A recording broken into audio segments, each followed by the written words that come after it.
dorme o guarda de Israel. O Senhor é quem guarda você.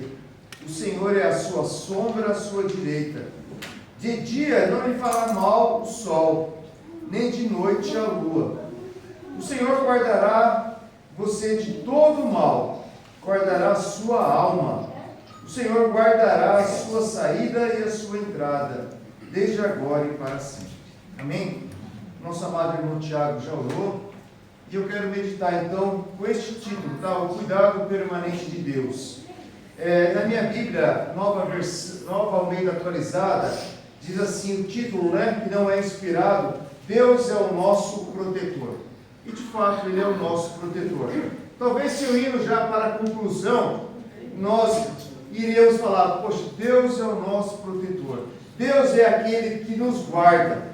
E quando nós pensamos no guardar, nós somos rodeados de muitas coisas que muitas vezes nos atemorizam. Em especial nós que viemos do Brasil, nós temos muito medo, tínhamos muito medo lá, de parar o carro na rua, de a hora que nós chegássemos na nossa casa, de aparecer alguém de mota, né, como diz cá, de alguém de vir nos abordar, de sequestrar os nossos filhos. É algo terrível. Não estou falando que aqui em Portugal são só alegrias também. A gente sabe que tem, mas na proporção que há no Brasil, aqui ainda é muito bom. Ainda hoje, o Damilton e a Ieda, eles chegaram lá e falaram: pastor, o senhor não guarda o carro na garagem? Para mandar um pouco de trabalho, porque tem que manobrar, então eu paro aqui na rua. Mas se fosse no Brasil, eu colocava na garagem. Amados, e nós somos cercados também por lutas de relacionamentos. Somos cercados por pessoas que nos ofendem, que nos agridem, pessoas que são duras nas palavras. Somos cercados também pela nossa saúde. A nossa saúde, infelizmente, né, vai chegar um tempo que teremos um corpo glorificado, mas alguém já disse que quando nós nascemos, nós já começamos a morrer, porque crescemos e daqui a pouco vem os cabelos brancos, aqueles que ainda têm cabelo, outros caem o cabelo, mas a vida vai passando e daqui a pouco vem as doenças da velhice, e aí Eclesiastes vai falar que os moedores começam a cair, que são os dentes, que os joelhos já não aguentam mais, que já não se ouve direito, que a visão começa a ficar turva e já começamos a perder o vigor da vida. Até que ele vai falar que tudo é vaidade, né? Tudo passou, tudo já ficou para trás.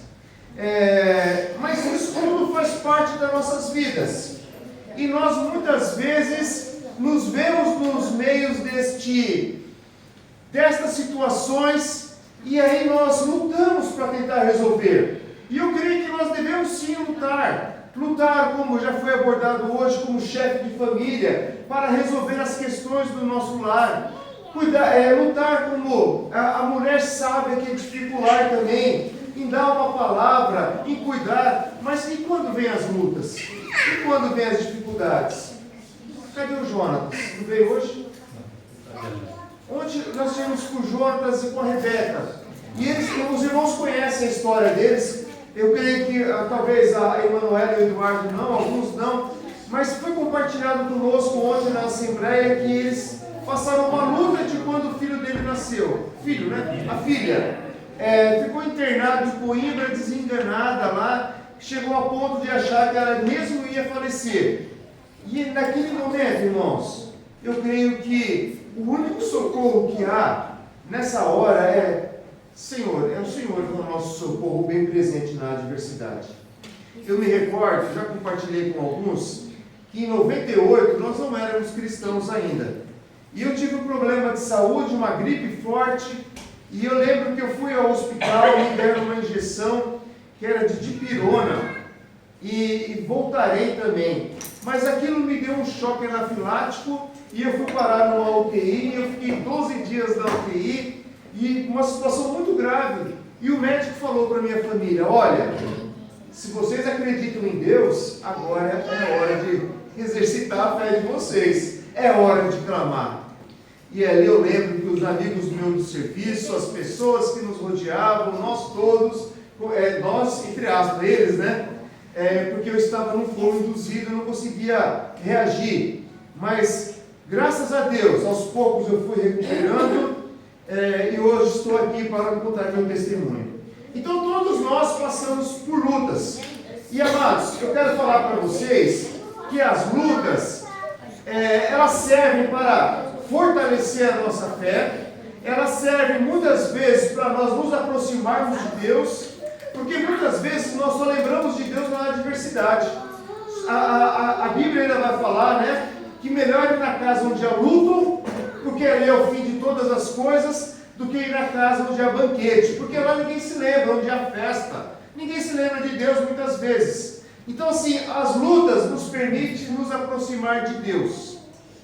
As lutas nos permitem perceber que nós somos dependentes de Deus, que nós não precisamos carregar tudo sozinho. Não. Por mais que a gente tente, irmãos, vai chegar um momento e falar: Senhor, daqui para frente eu já não consigo mais. Uma que é certo que nós temos sempre que estar em comunhão com Deus, sim, é óbvio, mas sempre também sabendo que tem um Deus que guarda a cada um de nós. Nós falamos aqui no Salmo 121. Este salmo é um salmo de romagem, ou de degraus, ou de peregrinação, que significa que do Salmo 120 ao 134, era um momento em que as tribos de Israel que estavam ao redor, eles desciam, eles iam agora até o Monte Moriá, até Jerusalém, mais especificamente onde estava o templo, para oferecerem os sacrifícios, para terem um momento ali das festas judaicas, que eram pelo menos 3 ao ano. Tá? Então eles desciam para aquelas festas, e ali eles, juntos com a comunidade, eles se organizavam para oferecer sacrifícios ao Senhor.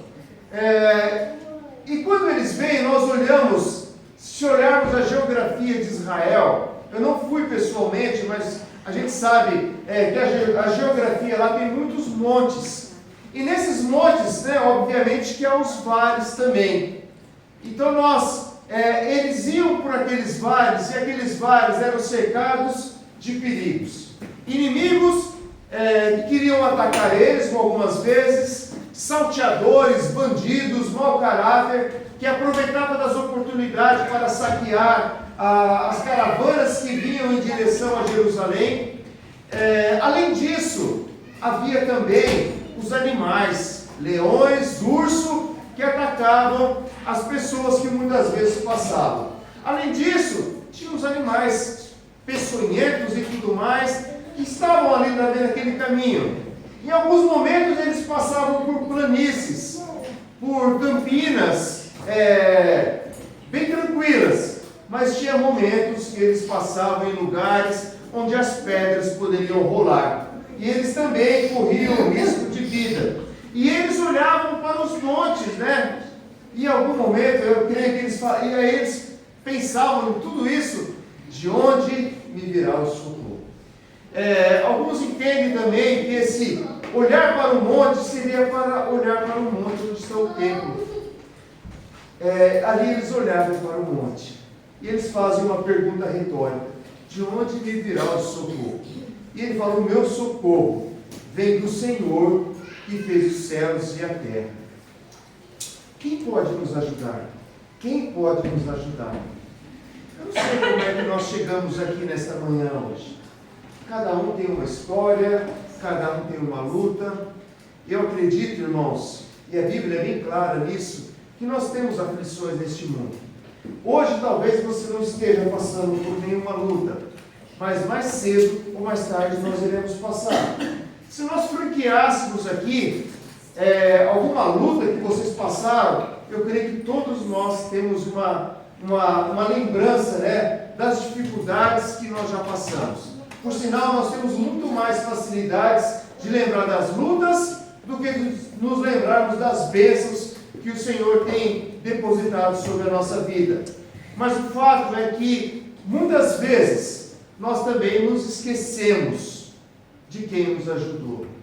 De quem nos ajudou. Mas quem é que pode nos ajudar? E a palavra de Deus vai falar assim: o meu socorro vem do Senhor, que fez o céu e a terra.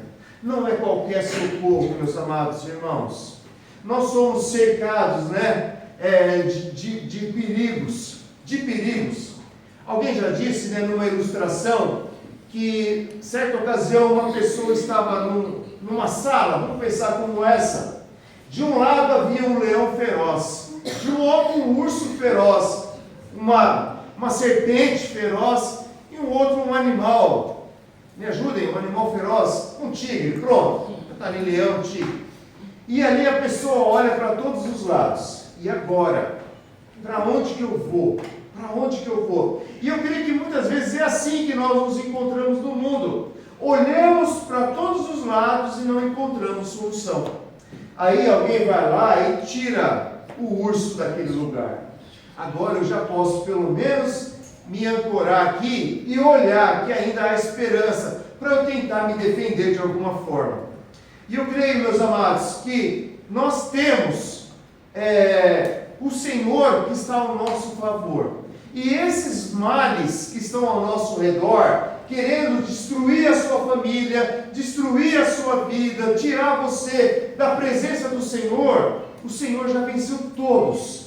O Senhor tem cuidado do teu povo. Quando nós pegamos esse texto, vocês vão encontrar a palavra que mais se destaca aqui, é que o Senhor guarda. Ele começa assim no versículo 3, Ele não permite que os seus pés vacilem. Não dormir daquele que guarda você. É certo que não dormita nem dorme o guarda de Israel. O Senhor é quem guarda. O Senhor é que o Senhor é a sombra à sua direita. Depois do 7, o Senhor guardará você de todo mal, guardará a sua alma. O Senhor guardará a sua saída e a sua entrada. O Senhor é aquele que guarda. E ele fala assim: o Criador dos céus e da terra. Não é um Deus qualquer, não é um ídolo qualquer, não é o dinheiro, não, é o próprio Deus que vai cuidar de nós. Amados, talvez nós somos um povo privilegiado. Talvez não, eu creio que nós somos um povo privilegiado. Nós não estamos lá no meio daquela guerra lá na Ucrânia, não estamos no meio da Palestina, não, nós estamos num país pacífico. E talvez aqui entre nós, no dia a dia não nos falta nada, é verdade. Mas nós temos que tomar muito cuidado, saber aonde que está a nossa força, aonde que está o nosso sustento, porque isso pode muitas vezes nos separar de Deus. Quantas pessoas que acham que por terem dinheiro, por terem saúde, por terem poder, acham que não precisam de ninguém. Certa ocasião, fazendo um trabalho evangelístico lá em Águas de São Pedro, interior de São Paulo, um dos grupos que nós estávamos divididos lá, bateu numa porta, numa mansão. Lá tem muitas casas bonitas, para quem conhece sabe do que eu estou a falar. E aí a pessoa apertou o interfone, a pessoa atendeu. Aí o irmão falou que ia falar a respeito de Jesus. Aí a pessoa disse o seguinte: olha bem para a minha casa, olha bem para o meu carro. Você acha mesmo que eu preciso de Jesus? Você acha mesmo que eu preciso do seu Deus? E muitas vezes, irmãos, quando nós temos tudo, nós esquecemos de Deus. A ponto de talvez encontrar até alguém como a mulher de Jó, a mulher de Jó. Amaldiçoa teu Deus e morre. Você ainda serve o seu Deus? Sim, irmãos, nós iremos servir na luta e na alegria também.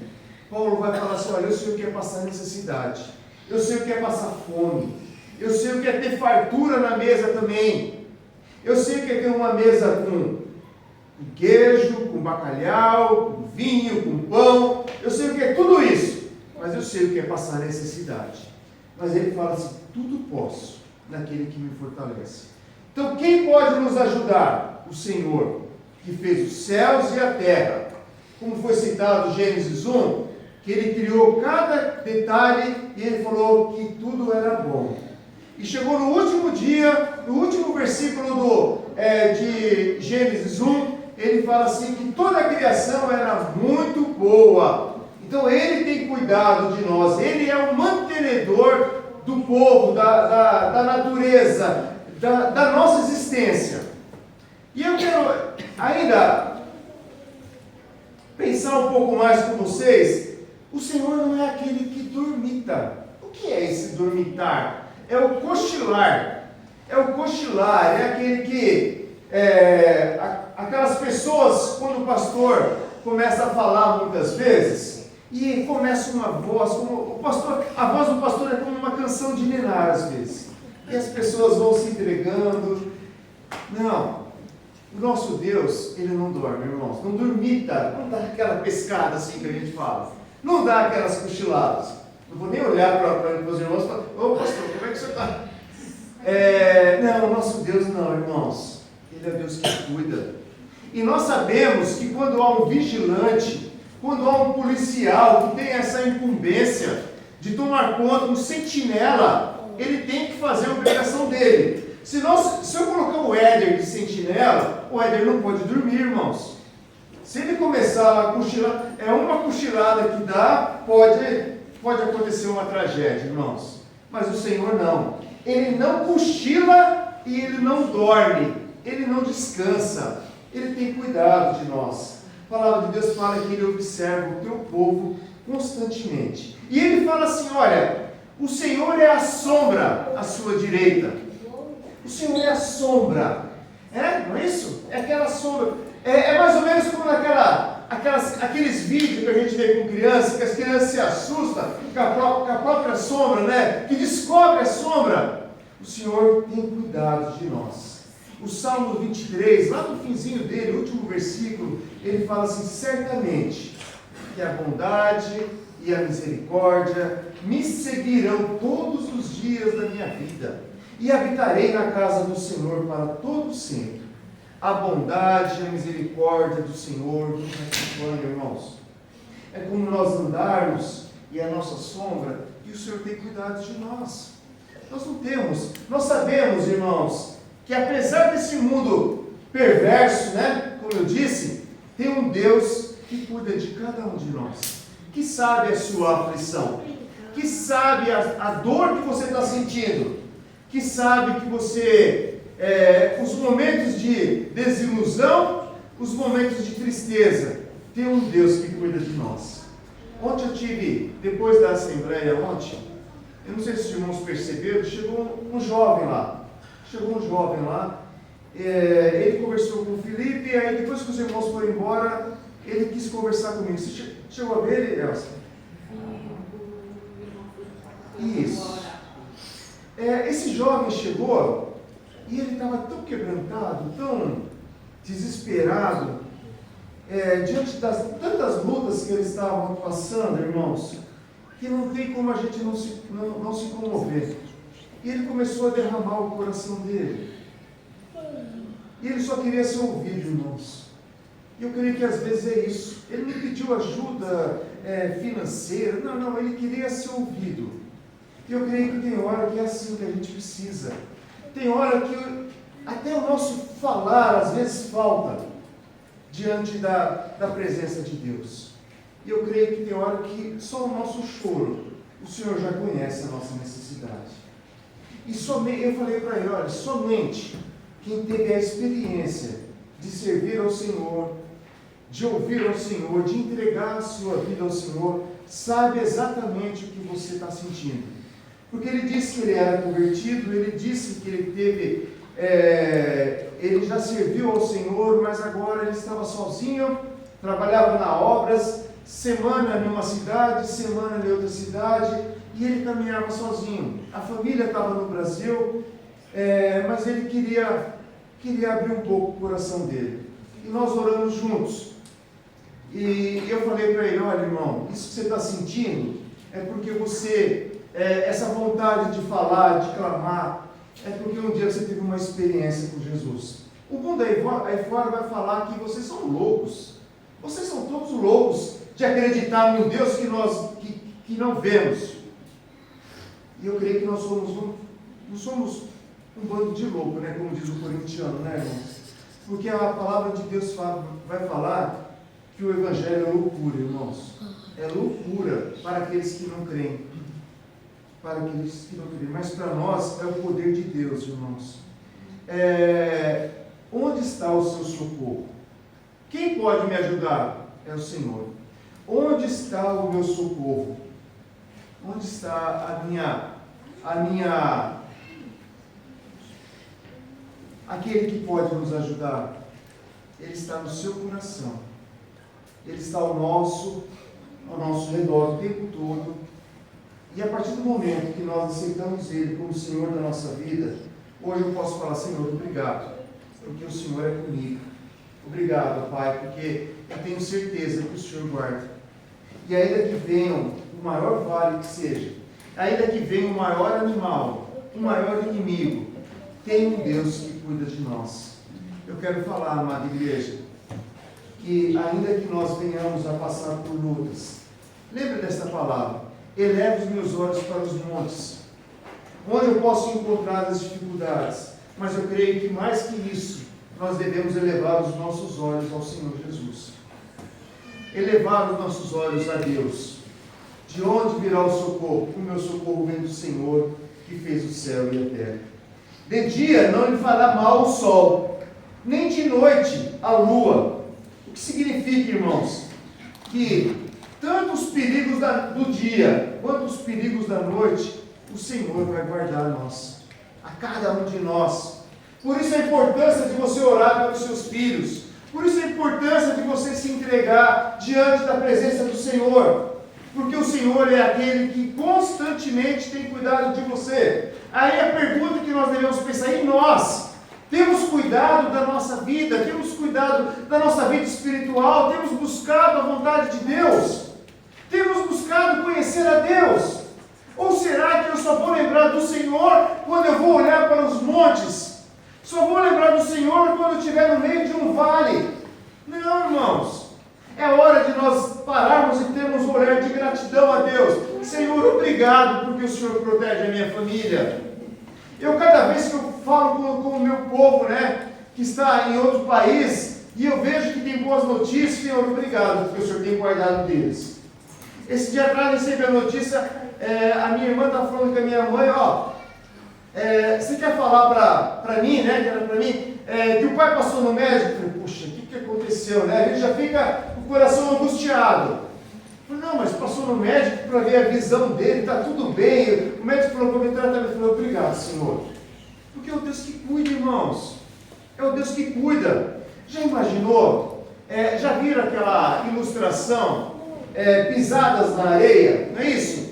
Que quando a pessoa está reclamando que está pisando na areia, tem 2 passos, o Senhor está caminhando junto, e de repente só tem um passo nos momentos mais difíceis.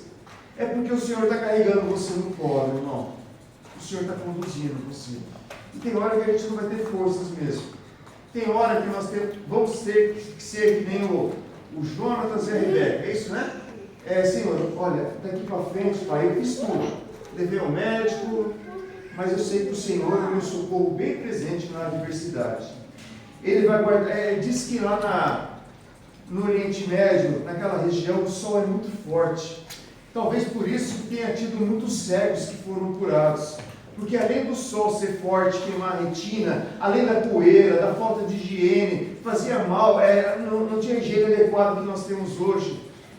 Então afetava eles. E à noite também a poeira, o frio muito intenso, afetava a saúde deles. Mas o Senhor é o Senhor que guarda de dia e de noite, de todo o mal. Qual é o mal que vai nos atacar, irmãos? Qual é o mal? A palavra do Senhor fala assim lá em 1 de João 5: sabemos que todo aquele que é nascido de Deus não vive no pecado, porque quem é nascido de Deus guarda a si mesmo, e o maligno não pode tocar. Então o maligno não pode tocar. Quem tentará acusação contra os eleitos do Senhor? Deus nos ama. E Ele não abandonou a cada um de vocês, meus amados. E por último, Ele vai guardar a sua entrada e a sua saída. Todo o tempo. A vida toda, a tua entrada, podemos até considerar o nosso primeiro fôlego de vida, até o último fôlego de vida e até a eternidade. Deus tem um propósito para cada um de nós. Para cada um de nós. O Senhor vai cuidar do povo dele. O Senhor não nos abandonou. Ele poderia muito bem descer da cruz, mas Ele foi até o final, por amor de nós. Então eu quero falar para vocês são importantes, nós somos importantes para o Senhor. Quando estiverem passando por valles, o vale da sombra da morte, como diz ali no salmista, ou talvez uma grande tempestade, nós podemos clamar ao Senhor, porque Ele é o nosso socorro bem presente na adversidade. Nós somos desafiados, como eu disse no início, a avançar. Nós somos desafiados a pregar o Evangelho. Nós somos desafiados a contribuir. E eu quero falar para vocês que isso tudo é correto. Tá? Mas saiba que tem um Deus que também zela por nós, que te ama, que cuida de nós. Ainda que venham as maiores pedras, as maiores lutas, Ele não desampara o povo dele. É mais ou menos, meus amados, como, parafraseando a parábola da ovelha perdida, que ele deixa as 99 guardadinha e vai atrás de uma só que se perdeu. E aí podemos pensar um pouquinho, aonde será que ela se perdeu?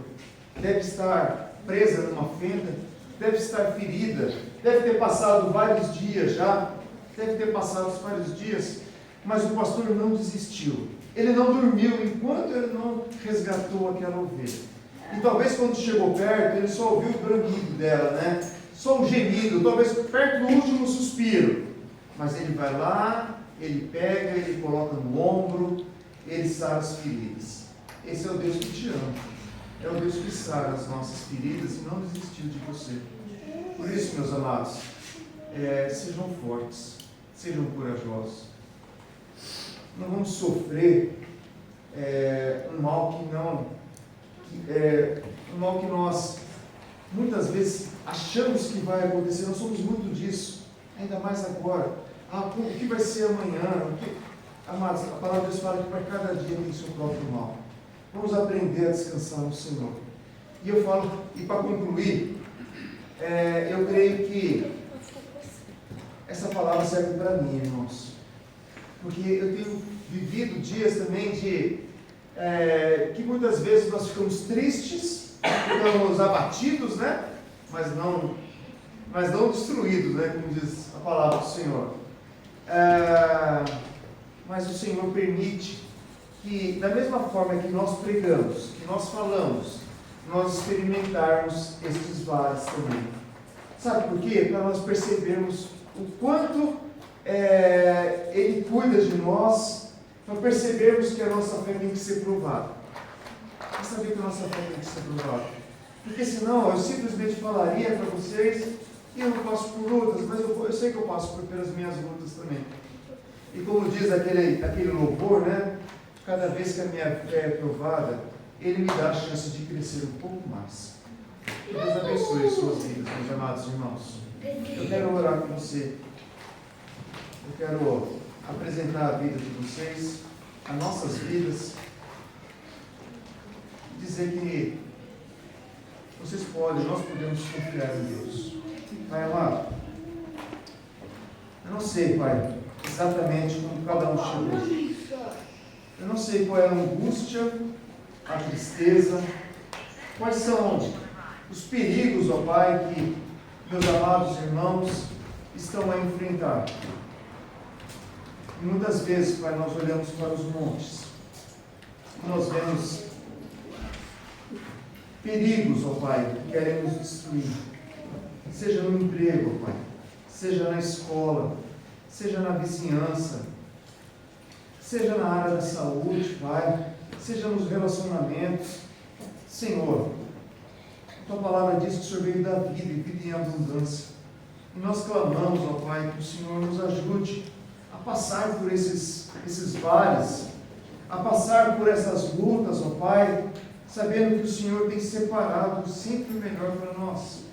Que nós podemos, ó Pai, confiar no Senhor, que nós podemos, ó Pai, nos jogar aos Teus braços e falar: Senhor, eu preciso de Ti, Pai. Senhor, eu quero um pouco de bálsamo. Eu quero que o Senhor sare as minhas feridas, ó Pai. Eu quero também, Pai, um pouco de mel para adoçar a minha vida, ó Pai, para ter a alegria, ó Pai, no meu casamento, para ter alegria na minha igreja, para ter alegria na minha vida, ó Pai. Por isso, ó Pai, sara as feridas, nos dê mel também, Pai, alegra nossas vidas, ó Pai. E nos ajude, Pai, porque somos o Teu povo. E o Senhor tem observado cada um de nós, tem amado nós. E o Senhor disse que estaria conosco até a consumação dos tempos, ó Pai. Obrigado, Pai, por tudo, por esse tão grande amor que o Senhor sempre dispensou para o Teu povo, Pai, para a humanidade, mas em especial para o Teu povo. Obrigado, Pai. Oramos em nome de Jesus. Amém.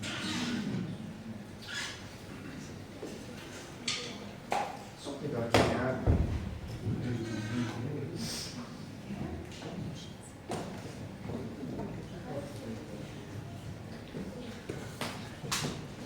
Convido a igreja a estar cantando um cântico nesse momento de nós iremos participar da ceia do Senhor. Permita fazer só fazer uma colocação, aí enquanto os irmãos cantam, nós entregamos os elementos. Pode ser? Amados, hoje nós temos esse banquete. Eu gosto de usar esse termo porque determinado dia ali, o Senhor disse, Davi disse a Mefibosete, que era filha de Jonatas, que havia lugar na mesa do rei. Havia lugar na mesa do rei. Ele estava abandonado lá em Lodebar, lugar de esquecimento. Mas Davi, ele lembrou que tinha feito uma aliança com o amigo dele, Jonatas. Ele falou assim, que enquanto ele vivesse, ele ia cuidar da família de Jonatas, da família de Saul, em especial de Jonatas. E ele resgata Mefibosete, aleijado dos pés, e leva para a mesa do rei. O Senhor quer que você faça parte da mesa dele também. Hoje nós temos aqui o pão, temos o vinho, o suco de uva, que representa o corpo de Cristo e também o sangue de Jesus, que morreu por nós, que verteu ali na cruz do Calvário. E ele fala que nós devemos examinar a nós mesmos antes de nós tomarmos, porque esse é o momento que nós precisamos fazer uma introspecção individual de cada um de nós. E um dia o Senhor Jesus voltará. Enquanto Ele não voltar, nós vamos celebrar esta ceia do Senhor, porque foi isso que Ele disse para nós: façam isso até que Ele venha. Então nós celebramos a ceia do Senhor. Se você faz parte do hall de membros, participe da ceia do Senhor. Se você não faz parte, mas foi batizado, se for batizado, está em comunhão com a sua igreja, faça parte. Examine-se, pois, a si mesmo, e coma e beba. Não é para você ficar fora, é para você se examinar, pedir perdão e participar desse momento que o Senhor separa para nós.